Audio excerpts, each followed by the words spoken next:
Hey everybody, this is Andy Hall, and you are watching The Best Advice Ever. This is the show where great people come on and talk about the best advice they ever got. If you like the show, you should hit the subscribe button, hit a like, and maybe put a comment. Today we have Chris Mallard. Chris Mallard runs a YouTube channel called The Daily Atheist. Chris, how are you doing today? I'm doing good. How are you doing today, Andy? So far, so good, sir. Good. Wonderful. So you want to tell people about yourself and your channel? Oh, yeah. Of course, my name's Chris Mallard. I have the Daily Atheist YouTube channel. I usually do a drop of scripted video once a week. Currently, I'm working on my Evil God Monster of Abraham series. And I also have the Daily Atheist morning show where we, do a morning show 5 days a week, Monday through Friday, 8 a.m. Eastern time. And then on Saturdays, we also do Sci-Fi Saturdays. So we talk about science fiction on Saturdays. And that starts at 10 a.m. Eastern time is when that one starts. So it's a little later. So that show on Saturday is a live stream show. They're all live stream. Yeah, except for my scripted videos that I drop once a week. All the Monday through Friday, the Daily Atheist morning shows are all live stream. Yep. Well, I was a guest on your show. Of course, we both know this the other day, and I had a lot of fun. Well, that's wonderful. And I'm looking forward to having you back Tuesday as well. I've already got you penciled in. It's official. Oh, well, the pencil tells all. That's what it does. And it is also on my calendar. So I'm really looking forward to it, covering all kinds of different topics. I canvassed for Bernie the other day in Massachusetts. Yeah. You were telling me about that. How'd that go? It was really interesting. It was a brilliant day for it. It was a very nice day weather-wise. And I got to talk to a bunch of people, some people who were Trump supporters, some people who were Biden supporters. And even though I didn't sway any Trump supporters, I do believe I might have inserted a meme or two in their consciousness that might bear fruit at some point in time. And I think I might have convinced somebody to go from Warren to Sanders. Gotcha. Okay. There's some difference between the two, obviously, between Warren and Sanders. I'm kind of hoping that Warren would endorse Sanders if she drops out, but I'm afraid she won't. That's my concern. She'll go with Biden. Yeah. I would have thought a Sanders Warren ticket would have been wonderful. It wouldn't have been horrible, I'll tell you that. Though I have thought from early on that Stacey Abrams over in Georgia would be a good pick too. Oh yeah. Because Georgia and one of my strategies, one of my principles is that Democrats need to be on the aggressive. We have to be aggressive. Yes. And making Republicans fight for their home turf. I think that's a way to win elections in the long term. Yeah, that'd be a good deal. Yeah, she would be a great one too. Whomever. This whole notion of everybody, oh wow, Joe Biden did great. No, Joe Biden didn't do great for Super Tuesday. He did actually quite poorly. Everybody else bailed out and threw him his stuff. But had everybody else stayed in, he would have been the bottom of the barrel, just like he had been in all the other debates. Well, you have to ask yourself, how competitive is he going to be in the general election if he gets the nomination? The only reason why he did so well in the Democratic process so far, in the Democratic Party process so far, is because he got a lot of support from people within the party, just like Hillary Clinton did. Absolutely. And we all know how well that stratagem worked last time. Exactly right. Forcing Hillary down our throats did not work. Forcing Biden down our throats is not going to work. Well, it's supporting a weak candidate. And people may say, well, he won all those states on Super Tuesday. Well, the only reason why he won those states, once again, is because of the support from the Democratic Party. That's right. Those people, the people in the Democratic Party that threw their support behind Biden, they carry no weight amongst independents and no weight amongst Republicans. Right. So it can easily be Hillary Clinton 2.0.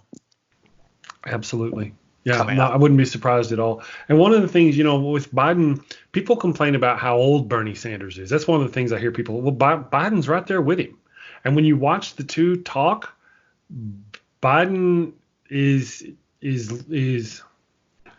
Biden's having a harder time holding on to things. I worked in a community where we had dementia. Dementia is not funny to me at all. But as a matter of fact, because I worry I'm going to get it after seeing the results, I'm like, uh-oh. Anyway, he is definitely showing signs of having some apparent difficulty with holding on to what's going on right now. And Bernie doesn't seem to have. I haven't seen any mental slips at all on Bernie like that. Yeah, you yeah. know. Well, that's why one of the reasons why I say that Sanders is better in the pocket, to use a football/boxing analogy, and Biden, he just gets lost on tangents. He does. And I've seen him now. I actually like Biden. Forgive me if I give the impression I don't like Biden. I like the guy. He's an okay guy. He's a nice guy. He's cool.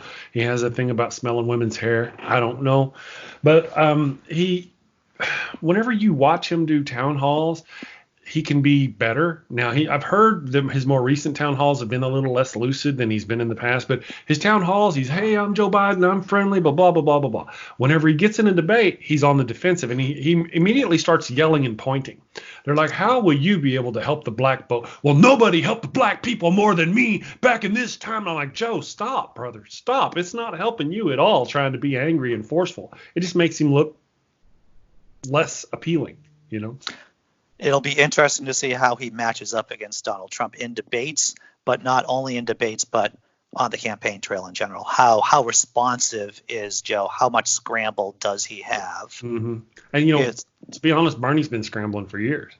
He has been. He has been. He's got a wonderful ground game, too, and Biden just doesn't seem to have that. And Biden, as far as I know, has zero attraction to the younger people, no attraction at all, to the younger people. And but then Biden's got this, like, MSN is just shilling Biden so hard.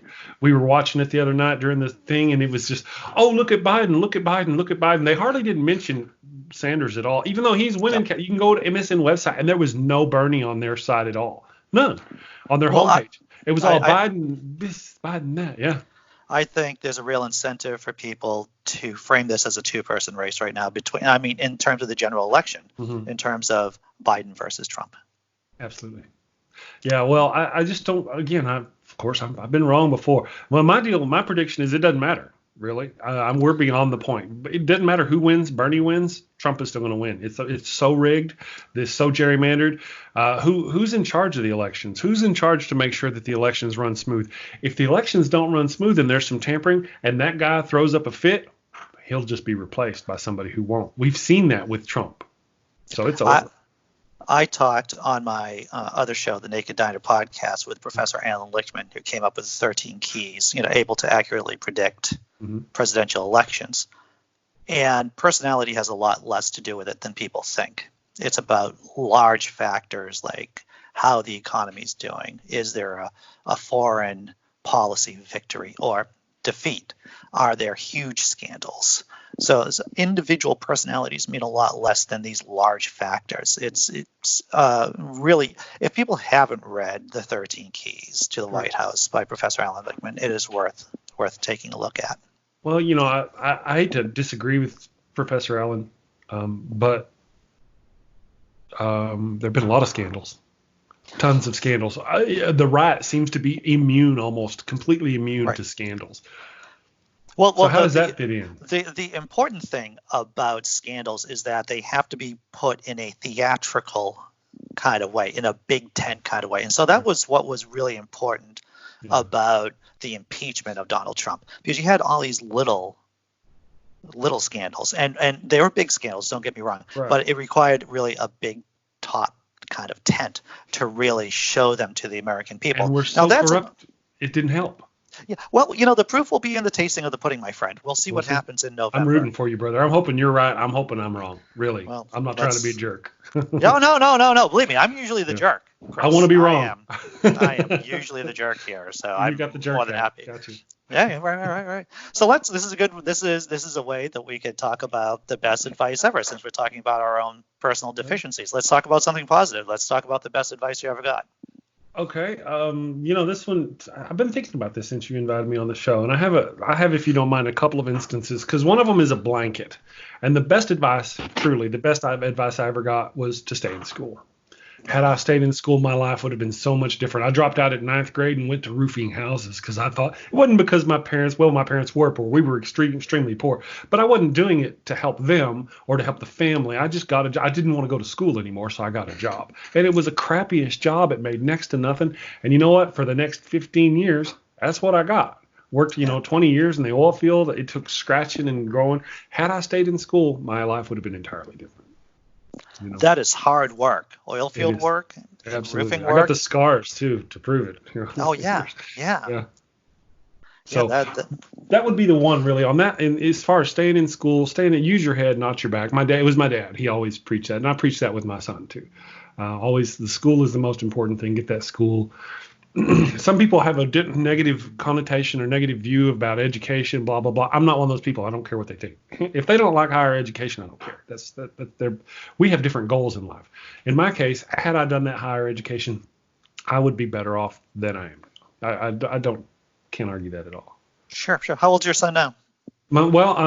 He's actually adopted. He is 15. Yeah. Okay. It's one of those deals where I married his mom and he was the son. His dad was out of the picture, and then his dad started chasing my wife around. She's driving my car and he's chasing her around, and just things got weird. So he owed a lot of back child support. We went and made this deal. You can either pay this now, you can go to jail for 6 months, or you can sign away the kid. Wow. So yeah, I got me a kid. Wow. I know, right? I would have spent the time in jail if I couldn't afford it. But some people, anyway, so I got me a kid. Originally, I thought it was a full out purchase, but it turned into more of a lease to own. There's always terms and conditions, brother. There's always terms and conditions. That's right. Yeah. So a few more years, that puppy will be mine. He'd be paid for. Fantastic. Yeah. And the other one, though, would be to continue. Just keep going. I started doing this atheist stuff years ago. I started it. I stopped. About a year ago, I picked up the atheist hat, put it on, created a YouTube channel, started it for a few months, and then stopped. And I was just kind of and then my wife was just like, you got it. You're great. People will love it. You just got to keep going, keep going, keep going. And finally, she prodded me enough, and I got up and I took her advice, and things have been going really well. I've gone from 80 subscribers in November to almost 700 in 3 months. So that's a very good curve too. Yeah, I've almost caught you. I think you got like 10 more subs than me on YouTube. Well, you create much more content than I do, and of course, my efforts have traditionally been between the Naked Eye podcast, which is now on hiatus, my blog, my comedy blog, Laughing in Disbelief, and of course, this YouTube channel. Yeah. So you put out an incredible amount of content and talk to a whole ton of people, and if anything, I want to mirror that growth curve that you are having in terms of success with subscribers, definitely. That would be awesome. Well, again, you and I are talking about having you back on the show, possibly on the regular, every Tuesday or every other Tuesday, whenever you get the chance. I'd love to have you. The morning show has been a lot of fun, but it is, as I think you and I discussed it the other day, it can get tedious. Not the showing up. This morning there was just differences, but normally with the morning show, it's about finding a guest and scheduling guests and dealing with guests. And if I didn't, I'm looking for an assistant to help me take care of just that aspect of it, so I can worry about producing content and making the show and doing things. Because that's really for me the hardest part is just getting guests scheduled. They'll come to me and they don't have any problem doing it. I've only had one person say no, they didn't want to be on the show. But that's fantastic. But it's a matter of getting out there and doing the hustle to ask people and stuff like that. So I need to get on the ball. Well, it's as if what your wife was messaging you about being persistent and just consistently pushing things out there, because it does take time. There's no doubt about it.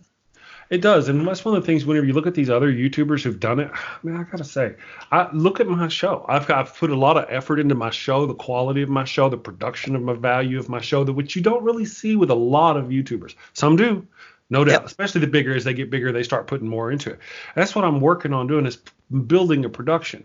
And I see other YouTubers and people who are down where we are now, the less than 1,000 subs, and they'll drop like 3 or 4 videos. It's just a plain white wall behind them on the thing on their camera. They've got no tech at all. It's horrible.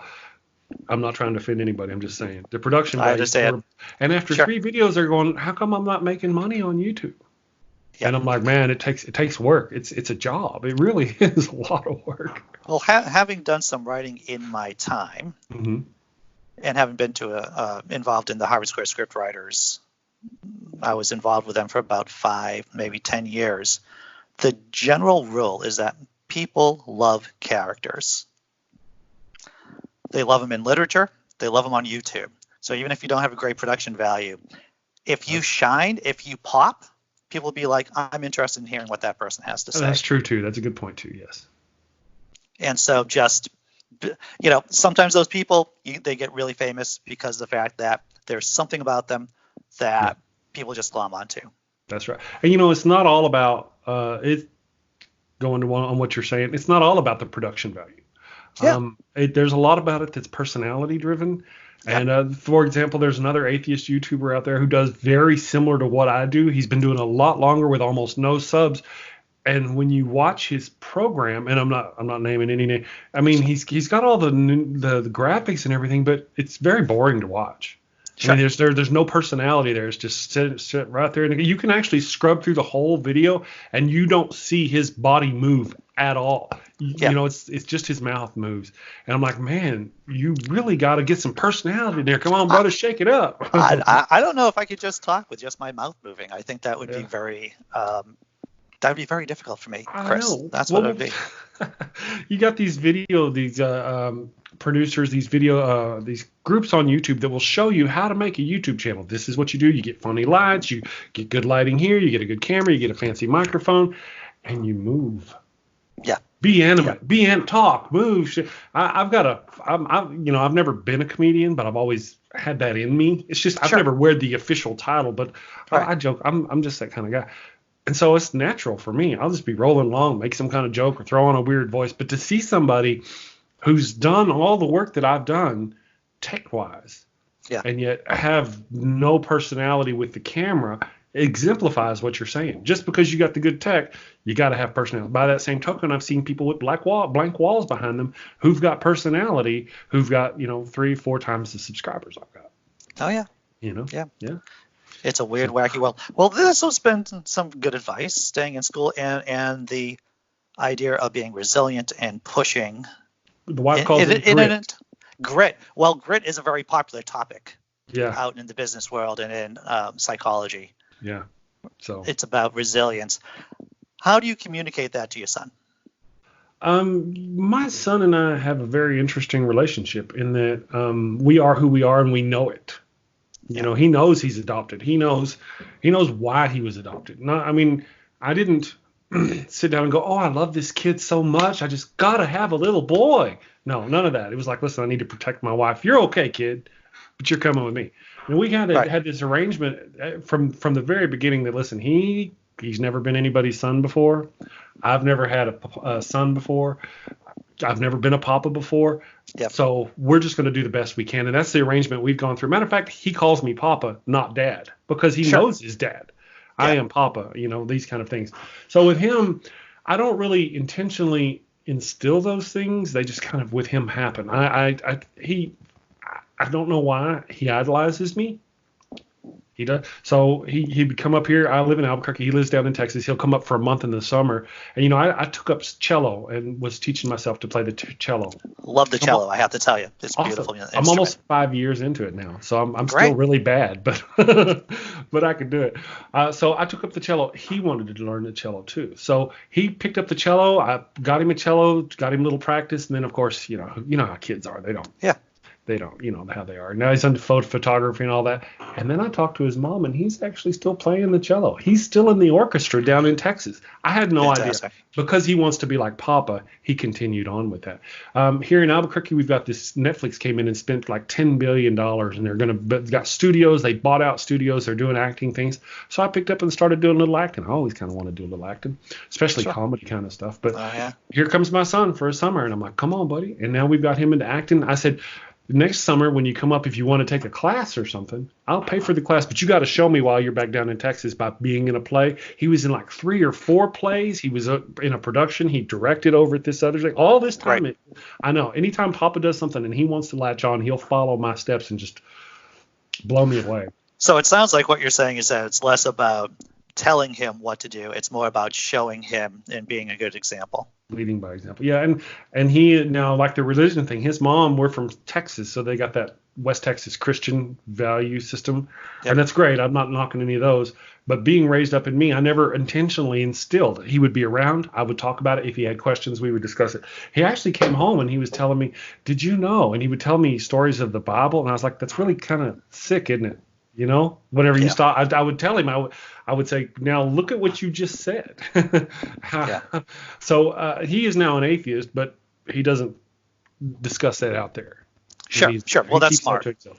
Matter of That's fact, smart. one of the things that I've noticed about atheism in certain areas is that we tend to be a gray hair group. There's not as many young folk. They're there. They just don't care to organize as much. When he Right. turns 18, I'm going to see about bringing him into my production. Yeah. If he's wanting to and he wants to help and start doing his own videos towards this nature, to foster that kind of relationship with young people. Get a young Right. face in there and bring on, Well, But I yeah, think that's a brilliant idea. I think that's a great idea. we'll see how that works. He's all for it. Of course, I'm all about school, all about education. My daughter just graduated with from UNM, and she's got a doctorate in pharmacology, double masters. No kidding, dude. It's way smarter Great. than I am. Way smarter Great. than I am. My son will probably end up eating his boogers and sleeping on our couch until he's 30. Awesome. But he'll be an actor. No, Yeah. he's just blown me away at every opportunity. He's been an amazing, amazing son. I've never regretted. Matter of fact, whenever me and the ex-wife split up, she told me that I didn't have to pay the child support. Yeah. But if I wanted to be in the child's life, and I've been paying child Sure. support ever since. Well, good for you, man. You're doing the right thing. This has been a great conversation about the best advice you ever got, and a great bit about YouTube and about what it means to be successful on YouTube or how to get there. Work. Chris Mallard, where can people find you online, sir? The Daily Atheist. You can go to, actually, I have dailyatheists.com, but that website's still in construction. But you can find me Daily Atheist on YouTube, and you can find me on Facebook as the Daily Atheist. Twitter, I'm on Twitter as Atheisting1. Oh, hey, how about that? I like that. Atheisting, hardly anybody ever used it. I've done a search. A couple of people might have said it somewhere in the Oh, sure. social verse, but I have taken that, and that's going to be my travel blog. Atheist. That's great. I'm atheisting over here. Matter of fact, I even have some merch that's a definition of atheisting, which is to be an atheist somewhere or Sure. someplace while you're doing something. So, yeah, those things are going really well. You can find me on Twitter, Instagram, even. Daily Atheist. Well, thanks again for coming on Best Advice Ever, sir. Thank you for having me. I really appreciate it. It's a lot of fun. Cool. Take care. Take care.